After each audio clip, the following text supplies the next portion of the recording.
if you want to learn how to ride bike like a professional, you need to master your hand. To do this one, we are going to use corn. Now, for beginner, the distance between your corn, you can use anything. You can use a stone, you can use a wood at different interval. But for beginner, the interval should be 10 feet. So put your feet like this: 1, 2, 3, 4, 5, 6, 7, 8, 9, 10. Then another one again. 1, 2, 3, 4, 5, 6, 7, 8, 9, 10. Another one again. 1, 2, 3, 4, 5, 6, 7, 8, 9, and 10. Another one again. 1, 2, 3, 4, 5, 6, 7, 8, 9, and 10.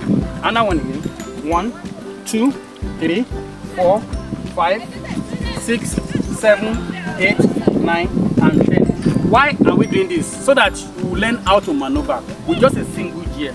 Then, as you master your hand, you can reduce the interval as you like. Now, we can also use tape rule. But if you don't have feet, you can use tape rule to get your measurement. Now, let's go to the basic things about the bike. Come on, let's show you.